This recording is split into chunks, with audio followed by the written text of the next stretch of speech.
안녕하십니까. 센텀 센시빌 TV의 이창용 상무입니다. 오늘은 통화량의 증가가 상당히 많이 이루어졌는데요. 지난 5년간 대략 한 1000조 정도가 올라갔죠. 한국은행의 통화 신용정책 보고서를 기준으로 데이터를 가지고 금리 인상과 함께 아파트 가격이 어떻게 변화하고 있는지 설명을 좀 드리도록 하겠습니다. 금리 인상과 부동산 가격에 대한 부분을 좀 설명을 드리려고 하고 있고, 백데이터는 한국은행의 통화신용정책 보고서 9월달 보고서가 되겠습니다. 현재 지금 센텀 센시빌 주차장 입구에 이런 내용들이 좀 들어가 있어요. 참 답답한 부분인데, 금리 인상되고 있다. 부동산 거품 빠지면 빚쟁이로 내몰린다. 무슨 수로 갚을 거냐 하면서 금리가 현재 인상되려고 하는 조짐이 있으니 부동산 가격이 폭락하면 어떻게 할 것이냐 하는 이런 현수막들이 좀 붙어 있는데요.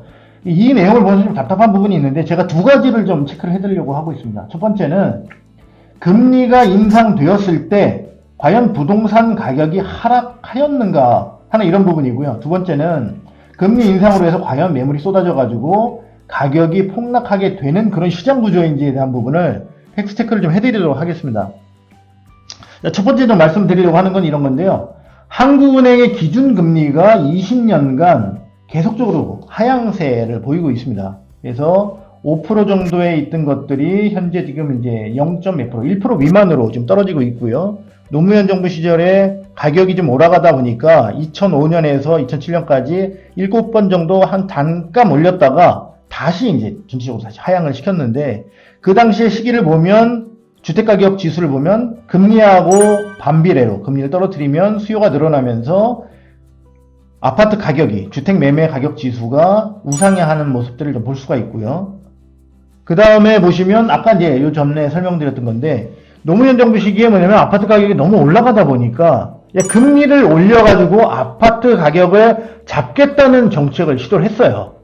그래서 뭐냐면 7차례에 걸쳐서 기준금리를 올렸는데, 그 당시에 보시면 공급에 대한 부분을 해결하지 않은 상태에서 금리를 올리다 보니까 아파트 가격이 급등하는 그런 지수들을 우리가 확인할 수가 있습니다. 현재 지금 문제는 어떤 게 있냐면 두 가지 문제가 있는데요. 첫 번째 문제는 통화량에 대한 문제가 하나가 있고요. 돈이 넘쳐나는 문제죠. 또 한 가지 문제는 공급이 안 되는 문제가 있는데, 지금은 일단 통화량이 얼마나 늘어나는지를 좀 먼저 말씀을 드리겠습니다. 문정부 5년간 통화량, 그러니까 M2죠. 광의의 통화량인데 그 부분이 대략 1000조 이상이 증가가 됐어요. 보시면 2016년 9월 달에 2400조가 안 되던 통화량이 2020년에 3200조를 넘어서 21년도에는 이미 뭐냐면 3400조를 넘어서는 그런 자료들을 볼 수가 있고요. 이건 제가 그냥 아무렇게나 만든 게 아니고 한국은행 자료입니다. 보시면 2400조에서 3400조로 통화량이 대략 1000조 이상이 늘어난 것을 알 수가 있어요. 물론 2020년도 이후에 코로나로 인해서 여러 가지 지원 정책이 나온다고 하면서 지원이 되면서 늘어난 부분도 있지만, 기본적으로 통화량이 엄청나게 늘어나 있는 것이 첫 번째 문제이고요. 보시면 이제 한원 총재도 한 얘기들이 있어요. 9월 9일 날 부총재님께서, 박종석 한국은행 부총재가 인터뷰했던 기사인데요. 금리로는 집값 잡기 어렵다는 것을 이미 뭐냐면 두 달 전에, 한 좀 전에 한은에서도 이미 인정했던 부분입니다. 뭐냐면 금리 인상 하나만 가지고는 가계부채 금융 불균형 완화 등의 효과가 있긴 있지만 한계가 있다라는 부분을 한은에서 인정을 했다는 부분이죠. 자, 그렇다 그러면 이게 어떻게 될 거냐를 좀 결론을 말씀드리면, 자, 금리가 인상되면 과연 부동산 가격이 하락될 것이냐, 이 부분인데요. 자, 결론을 좀 말씀드릴게요. 자, 인플레이션이나 경기가 과열될 걸 예상될 때 정부에서는 금리를 인상합니다. 왜냐하면 금리 인상해야 이런 것들을 좀 완화시킬 수 있기 때문에 이렇게 하는데, 금리를 인상하게 되면 어떤 문제가 발생하냐면 바로 물가가 상승합니다. 왜 그러냐면 기업들이 조달하는 금액이 비싸지기 때문에 당연히 올라가요. 자, 그렇다 그러면 건설회사들은 당연히 분양하는 가격을 올리기 때문에 부동산 가격도 따라서 올라갑니다. 부동산은 당연히 물가니까 올라가겠죠. 자, 이거는 아까 설명드린 것처럼 뭐냐면 노무현 정부 때도 금리를 7번이나 올렸지만 부동산 가격이 급등했던 사례로 우리가 확인을 할 수가 있다는 거예요. 자, 첫 번째 질문에 대한 것은 이렇게 좀 정리를 드리고요. 두 번째 거를 좀 말씀을 드릴게요. 자, 금리 인상이 되게 됐을 때 과연 매물이 쏟아져서 가격이 폭락할 것이냐? 이것은 뭐를 기준으로 봐야 되냐면 공급 측면에서 과연 우리가 수요보다 공급이 충분히 많이 있느냐를 좀 확인을 해야 되는 부분인데, 지금 현재 2021년도 주택 보급률을 보시면 104.8%로 돼 있어요. 이미 뭐냐면 세대당 한 집 이상 공급이 돼 있다고 주장을 하고 있지만, 여기에 어떤 게 빠져 있냐면 통계상에 외국인들이 현재 지금 230만 명이 지금 국내 거주를 하고 있는데 이분들에 대해서 통계에 빠져 있는 문제가 있고요. 첫 번째.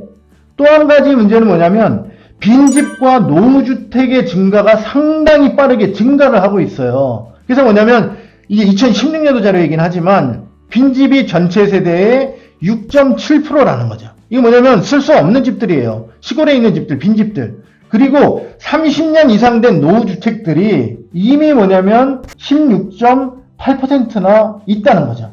이거 뭐냐면 국토교통부의 2018년 자료 장기주거 종합계획에 나와 있는 자료인데 이런 내용들이 있다는 거예요. 과연 그렇다고 하면 이미 100% 공급이 안 돼 있는 그런 시장에서 현재 노무현 정부 들어와서 2015년부터 2020년까지의 자료를 보면 아파트 인허가 공급된 것들을 보시면 굉장히 줄어드는 것을 알 수가 있고, 저희가 2025년까지 아파트 공급 물량이 감소하는 것을 알 수가 있어요. 예를 들면 이번에 새로 지금 대통령 후보로 나오신 이제 두 분께서 이재명 후보나 아니면 윤석열 후보께서 아파트 공급을 늘리겠다는 얘기를 많이 하고 계시는데, 갑자기 그분들이 늘린다고 얘기한 데서 늘어나는 거 아니에요. 인허가 내고 2, 3년 걸리고 실제 시공해갖고 늘릴 때까지 걸리는 시간은 6년에서 10년이 걸린단 말이에요. 그러면 그분들이 암만 그런 정책을 해도 실제 아파트 공급량이 늘어나는 것은 그 다음 사람들이 이걸 맞는다는 얘기죠. 그렇다 그러면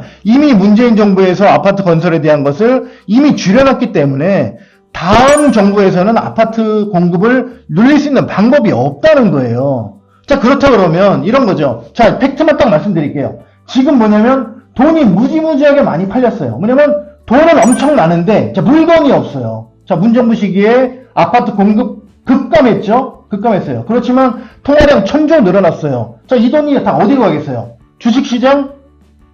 그냥 오르락 내리락이에요. 삼성전자?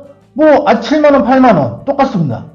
자, 그럼 그 1000조가 다 어디로 갑니까? 다 아파트 시장에 다 들어오게 돼 있어요. 자, 그렇다 그러면 금리가 인상됐을 때 물가가 상승되는 부분들은 거꾸로 인플레이션을 가속화할 수 있고, 공급이 부족한 그런 현실에서 봤을 때는 거꾸로 금리 인상이 됐을 때는 아파트 가격이 추가 상승으로 이루어질 수밖에 없다는 게 지금 문제라는 거죠. 자, 그렇다 그러면 지금까지의 어떤 그 구조로 봤을 때 우리가 과연 아파트를 가지고 집테크하는 거에 대한 것을 적극적으로 나설 부분들이 2028년까지는 충분히 그걸 기준으로 생각을 하셔야 된다는 부분들이 좀 너무 안타까운 부분들이에요. 그래서 그런 부분들을 좀 말씀을 드리고요. 제가 좀 말씀드리고 싶은 건 이런 겁니다. 비대위분들이 프랜카드 걸고 다 좋아요. 그럼 다 좋은데, 왜냐하면 정확히 추진해야 되는 게 맞습니다. 그렇지만 뭐냐면 그냥 반대를 위한 반대가 아니라 진정성이 있고 건설적인 비판을 해주신다 그러면 당연히 추진위원회에서 그거 받아들여서 수정해서 가야죠. 왜냐하면 모두의 발전을 위해서 이거 진행하는 거 아닙니까? 그렇다 그러면 모두의 발전을 위해서 진정성이 있고 건설적인 비판을 좀 해주시고, 추진위원회도 충분히 열려있기 때문에 그런 부분들을 가지고 같이 발전해 나가는 그런 센텀 센시빌이 되기를 희망하면서, 오늘은 조금 억양된 그런 모습으로 좀 말씀드렸는데 제가 너무 답답해서 이렇게 말씀을 드렸습니다. 이상으로 마치고, 다음번에는 과연 센시빌의 가격 상승 부분이 전체 부동산 시장이 올라가기 때문에 그냥 올라간 것인지 아닌지에 대한 부분을 말씀드리도록 하겠습니다. 위와 같이 금리와 관련된 내용을 좀 말씀드렸는데요. 저희 단지에 현수막 걸린 것을 보면 좀 근거가 좀 미약한 부분이 있지 않은가 생각이 좀 들고요. 앞으로 좀 비판이 있다고 하면 저희는 얼마든지 받아들일 자세가 되어 있고 오픈되어 있으니 건설적이고 근거를 좀 가지고 있는 그런 비판을 해주시면 저희 센시빌 발전에 더욱 도움이 되지 않을까 이렇게 생각을 합니다. 이상으로 마치겠습니다.